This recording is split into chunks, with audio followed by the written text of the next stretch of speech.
Pisces, hello. Thank you for tuning in to Tuning Wheel Tarot.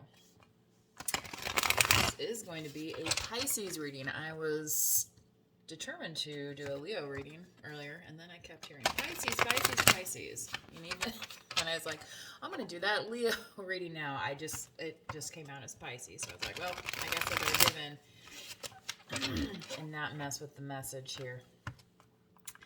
So, Pisces. Spirit, what do we have for Pisces this month of October?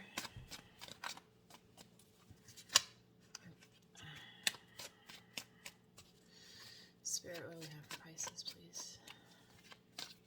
And the Silver Cross it will be, hopefully a quick one, so I don't run out of time. Hierophant.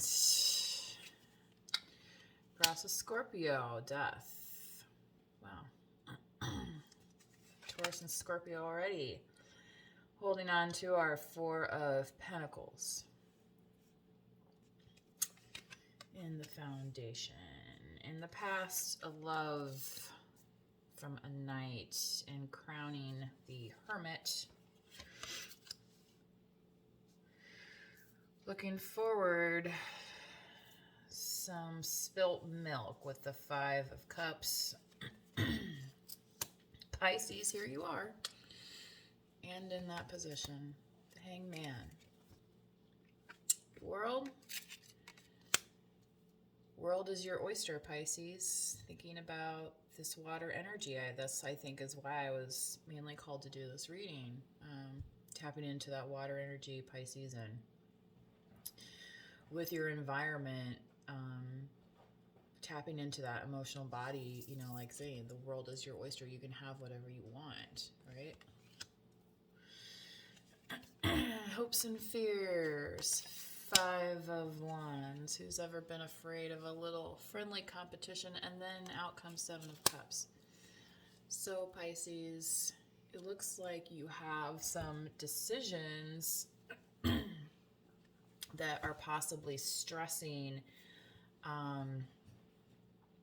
this energy here. Now, you could have Pisces in your chart. So this could be applied for, you know, Moon, Rising, Venus, even Jupiter. It's a planet of expansion. And when we're thinking about water, you know, does water really have like a beginning and an end in the natural body of water? You know, when water, you know, I have my cup here full with water, yes. Now there's a limit on where the water can go, but in the ocean, there's no limit to where those particles of water can go. So Pisces,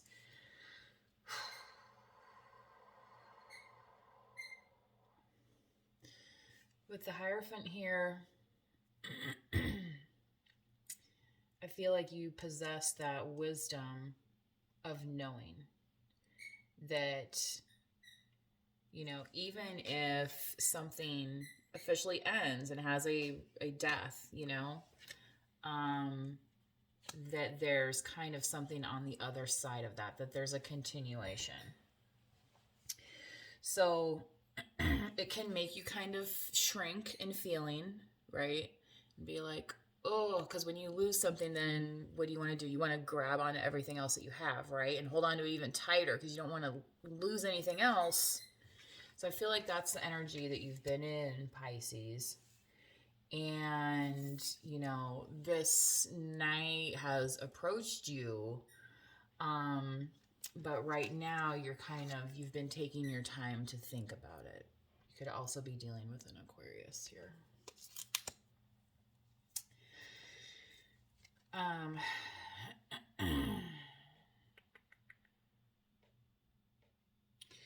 Yeah, so right now, Pisces, this hasn't quite turned out the way that you say wanted.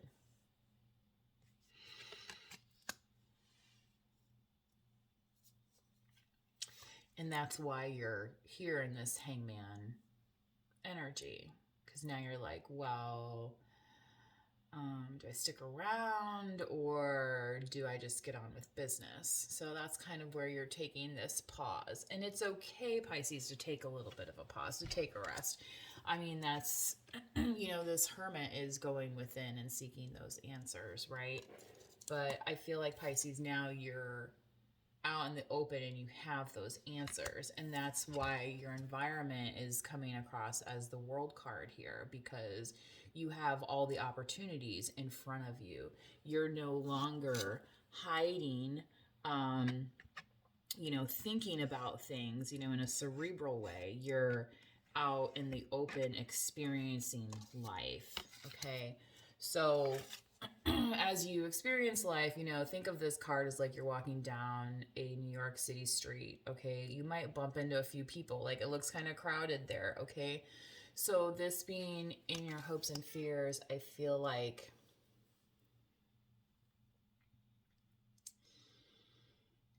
Pisces, you're worried about getting lost in the shuffle. Okay. So, and that's where this outcome is going, because there's so many cups to choose from. That's what the 7 cups is about. It's almost like having too many choices, you know? So when you're thinking about the 5 of cups, you know, you had 5, but now, you know, these 3 are done. Again, this is that, you know, kind of similar to the 4 of Pentacles, this crying over spilled milk, where it's like they're crying, crying, crying, but like look at what else they have here. They have this 2 of Cups, and you know, so just keep that in mind, Pisces. And then 5 and 7 are 12, and then you have all of the signs. So, you know, even if this reading might not resonate with you, and maybe you don't have Pisces in your chart immediately, and you're like, you know, this really message resonates with me. You know, it could be somebody you're dealing with, somebody close to you. On the bottom of the deck here, you have the 6 of Wands and the 4 of Swords and the 9 of Pentacles. So, I mean, Pisces, I feel like you're taking well-deserved rest and enjoying your life. And maybe that's kind of what this is all about here with the Hierophant. You are all about the lesson learned, because you have the wisdom and you're standing confidently in your power at this time. Okay. So just remember that, you know, when certain things come to an end, and, you know, maybe there's an actual end date, you know what I mean? Like, lived at this residence until this date, starts new date. You know what I mean? Like, there's a thing. I want to say effectivity, but anyway. So there's an in and out date, right? So, you know, yeah, there's an out date, but think about what's the end date. There's always going to be an end date for something as well. And that's a time for you to be stepping into your power, Pisces. So, and again, Scorpio's water sign as well, and I'm getting that, like, you know, that, you know, there is no end, beginning and the end. I think that's actually, it comes across in a prayer, which I'm like getting, it's coming through in fragments, so I'm not hearing the entire phrase at the moment. So, anywho. Pisces, that's all I got for you today. Thanks for tuning in. Please hit the subscribe if you have not already, and the notification bell to be notified of new videos as they come out. Thanks for tuning in. See you next time. Bye.